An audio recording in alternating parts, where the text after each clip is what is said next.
Baik, Assalamualaikum warahmatullahi wabarakatuh. Saya Taufiki Maulana. Di sini saya akan menjelaskan terkait problema budaya di Indonesia dan penyakit-penyakit budaya di masyarakat.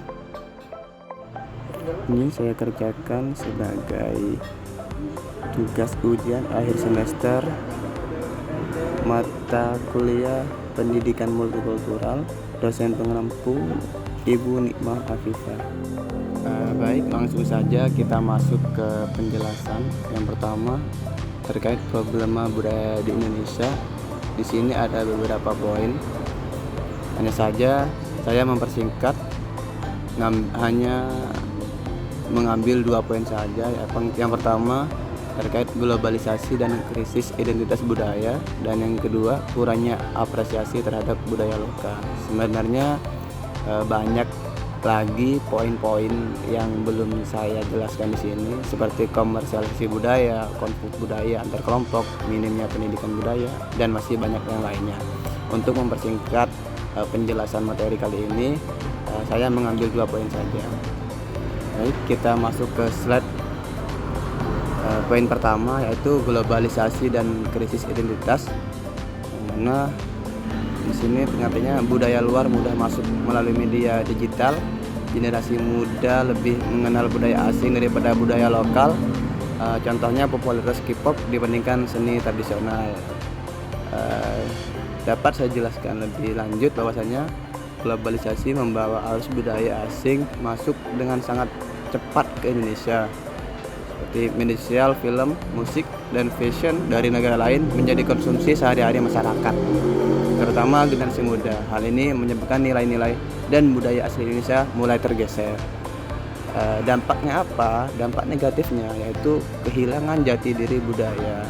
Anak-anak muda lebih mengenal budaya luar seperti gaya hidup barat, K-pop atau anime dibandingkan seni dan budaya lokal seperti wayang, gamelan atau batik.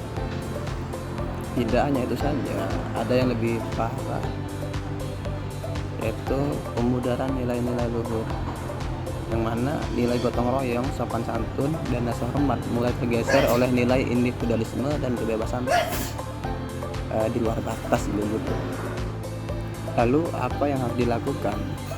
Adapun saran untuk mengatasi masalah tersebut, yang pertama yaitu adanya penguatan pendidikan budaya lokal di setiap sekolah, menyajikan konten budaya lokal dengan cara yang kreatif dan sesuai dengan gaya anak muda, misalnya lewat media sosial atau film animasi lokal, seperti itu. Masuk poin kedua yaitu kurangnya apresiasi budaya lokal. Dapat kita baca bersama, di mana tradisi dan bahasa daerah mulai ditinggalkan, dianggap kuno dan tidak relevan. Contoh, minimnya minat pada tari dan musik daerah. Baik, saya akan jelaskan lebih lanjut terkait kurangnya apresiasi terhadap budaya lokal, yang mana banyak masyarakat Indonesia belum memiliki rasa bangga dan kepedulian terhadap kekayaan budaya sendiri. Hal ini membuat seni tradisional, adat istiadat, dan warisan leluhur kurang diminati, bahkan dilupakan. Lalu dampaknya apa? Itu seperti punah warisan budaya, minimnya regenerasi seniman daerah, dan ketimpangan budaya. Tradisi yang tidak diwariskan akan hilang secara perlahan. Anak muda juga enggan mempelajari kesenian tradisional karena dianggap tidak menarik dan tidak menjanjikan secara ekonomi. Budaya dari daerah perkotaan atau budaya pop lebih diutamakan daripada budaya terpencil. Contoh nyatanya seperti festival budaya lokal sering sepi pengunjung dibandingkan konser musik modern. Anak-anak tidak tahu cara menjadi tari tradisional daerah sendiri. Bahkan banyak rumah adat tidak terurus dan dibiarkan rusak seperti itu. Adapun solusi yang dapat dilakukan yaitu mengintegrasikan pelajaran seni dan budaya daerah dalam kurikulum sekolah dengan metode yang menyenangkan. Lalu yang kedua, mengadakan lomba atau festival budaya lokal secara berkala dengan hadiah menarik. Dan yang ketiga, kolaborasi antara pelaku seni tradisional dan kreator digital seperti YouTuber, influencer untuk mempromosikan budaya lokal. Adapun penyakit budaya di masyarakat dapat kita lihat. Yang pertama itu korupsi. Ini sudah menjadi kayak menjadi hal yang lumrah ketika mendengar kata korupsi ya. Korupsi seperti menyalahgunakan perasaan. Yang kedua yaitu nepotisme jabatan untuk kerabat. Nah, itu tidak sedikit yang terjadi pada di negara kita gitu.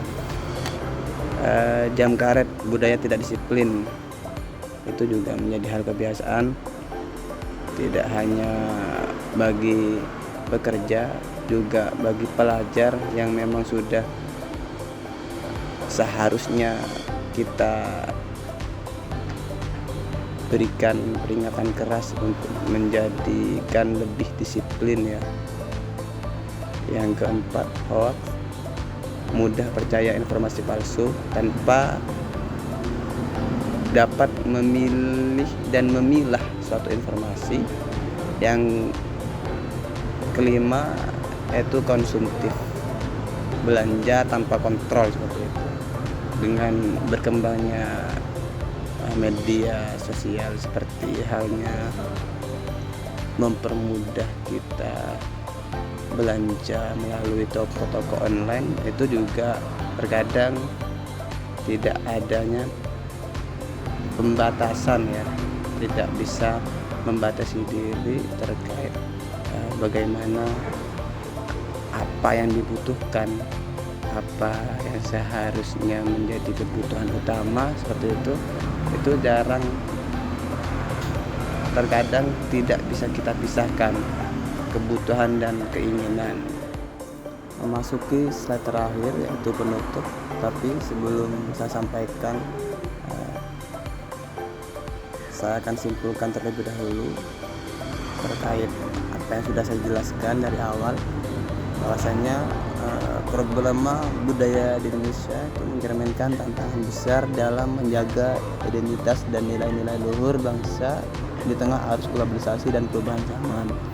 Minimnya apresiasi terhadap budaya lokal, konflik antar budaya, serta lemahnya pendidikan budaya menyebabkan banyak tradisi mulai ditinggalkan. Di sisi lain, penyakit-penyakit budaya seperti korupsi, nepotisme, konsumtif, malas, serta penyebaran hoax telah menjadi kebiasaan negatif yang membahayakan tatanan sosial. Jika dibiarkan, penyakit-penyakit ini dapat melemahkan semangat kebangsaan, gotong royong, dan integritas masyarakat. Oleh karena itu, perlu upaya bersama dalam membangun kesadaran budaya, memperkuat pendidikan karakter, serta melestarikan budaya lokal sebagai fondasi bangsa yang berdaulat dan bermartabat. Dari penutup ini ada 3 poin yang saya cantumkan, yaitu budaya Indonesia kaya dan beragam, perlu pelestarian dan kesadaran bersama, peran aktif masyarakat, pendidikan, dan pemerintah sangat penting. Maksudnya gimana? Budaya Indonesia merupakan warisan yang kaya dan beragam gitu. Untuk menjaga keberlangsungannya diperlukan kesadaran bersama serta peran aktif dari masyarakat, dunia pendidikan, dan pemerintah dalam melestarikannya secara berkelanjutan. Mungkin itu saja yang dapat saya sampaikan. Kurang lebihnya saya mohon maaf. Wabillahi taufiq wal hidayah. Wassalamualaikum warahmatullahi wabarakatuh.